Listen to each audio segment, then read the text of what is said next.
invention of the computer itself, a variety of things, both in the publishing industry and outside in the general technology industry, certainly led to this.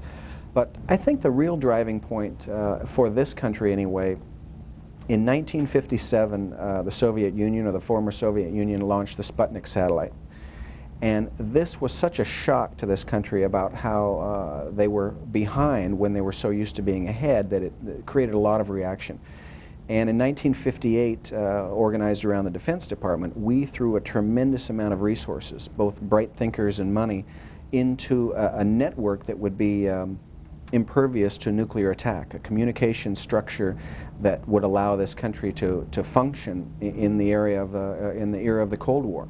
And this project, called DARPA, was one of the very first efforts to really create a network of communications. And really led to what came to be known as ARPANET, which was the first version of the Internet as we know it. Right. The Advanced Research Projects group was looking at ways to decentralize communication, to have a series of interconnected communication networks that any single one of them could be knocked out, but the rest of them could still communicate with each other. So it's much like a highway system where multiple roads lead to the same place. You can get there from here, no matter where you're at. One of the original intents of this network was so that scientists could share research. Was that how it was used in the early days? Well, I don't know if the original intent was sharing research, but certainly once a network started to get put in place, everybody else could see and understand the concept of collaborative efforts. And you know, prior to that, you had simply, you know, sending telegrams, talking on the telephone, sending letters back and forth. But once communication started to grow and the concept of a giant network was being put in place, universities were the first to grab onto this idea of a large interconnected group of networks and the ability to do collaborative efforts of all different types. What were some of the early Internet applications? Well, clearly the first, and many would argue still the most powerful application on the Internet, is email. Email and user groups and bulletin boards and so on were among the first things being put up on the Internet, and that actually started in the late 60s. A lot of work was being done there at particular universities, and around 1967 some documents were published that first described the topology and structure and how things could be connected together. And then in 1969, 4 universities struck out and created the first network of supercomputers that were connected together. How successful was that first hookup? Well, certainly humble beginnings. That would be the best way to describe it. These were 4 supercomputers of the time, which meant a Honeywell machine with a whole 12K of memory. AT&T strung some 50K lines between 4 universities, UCLA, Stanford, UC Santa Barbara, and the University of Utah, where a lot of great graphics work was going on.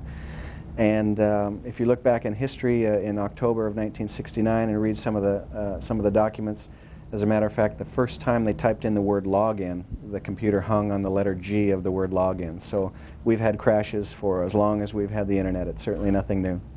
In the mid-'80s, the PC industry began to explode. How did that help to fuel the growth of the Internet? Well, the advent of the personal computer, as opposed to computing in general, really pushed the Internet to be a mechanism for people, not universities, not scientists, not supercomputers, not highly proprietary networks, but for people to communicate. If it were not for the proliferation of PCs, we would never have advanced at the pace that we are today. What brings it all together into the web that we know today? You know, folks at the Stanford Research Institute and Xerox PARC were working on a lot of different things to do with graphical user interfaces and the mouse and so on and so forth. But a gentleman named Bill Atkinson had a breakthrough work with a product for the Apple system called HyperCard. And this was a very exciting, highly simple, almost programming environment where you could create little movies, if you will, or documents that had links in them that could link information together. And he was also one of the folks that developed the Paint products around that same time. So you had sort of a collection of inventions around graphics and text and a little language that would sort of glue them all together. So here we are in the late 80s, and we've got a variety of parallel paths. We've got the phone companies, we've got the networks, we've got the personal computers, we've got the application environments like HyperCard and Toolbook, and what really brings it all together are two components: HTML, the hypertext markup language, and the browser.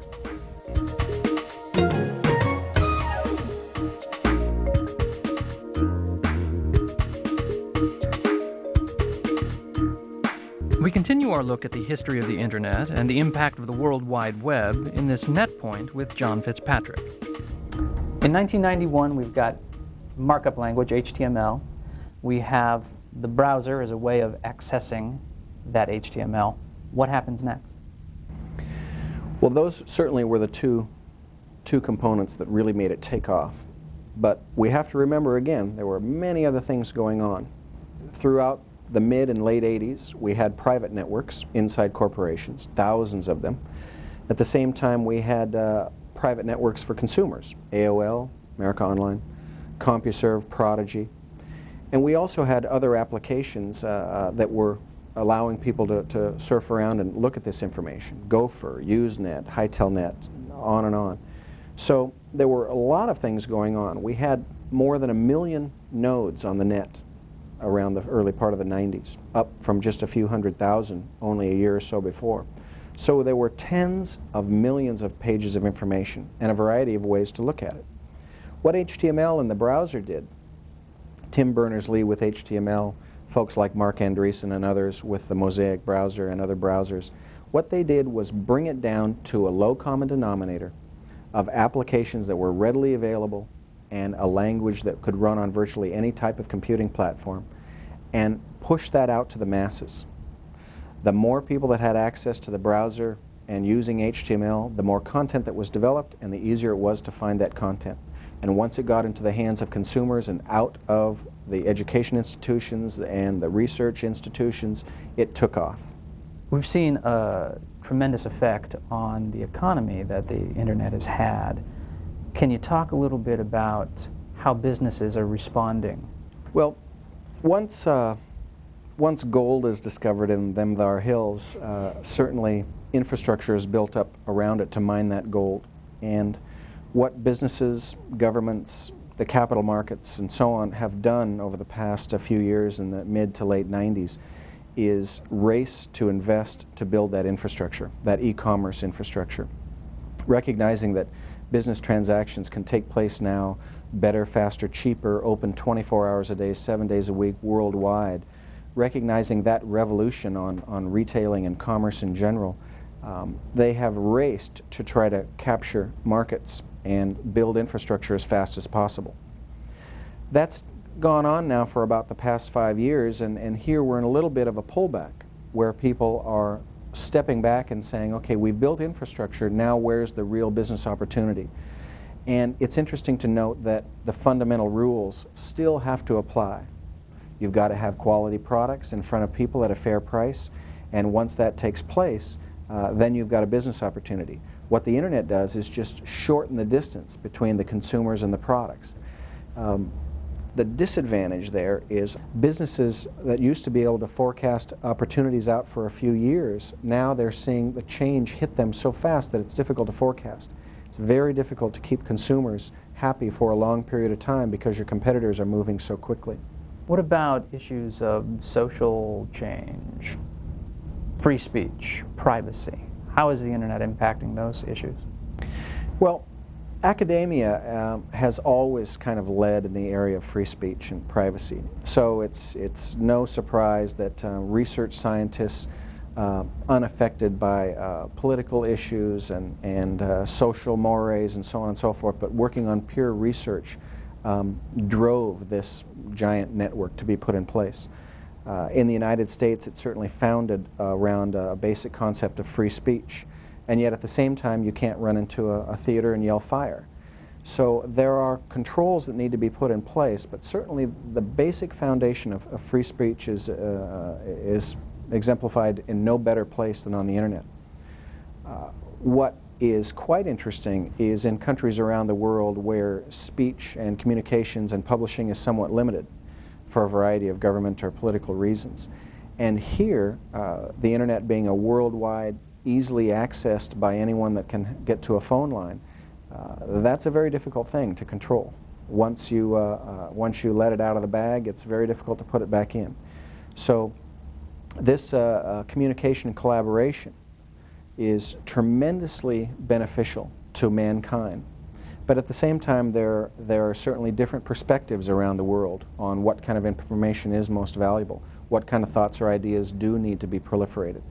And that's not something that the internet can legislate, but it is certainly going to push the pace of change, that's for sure.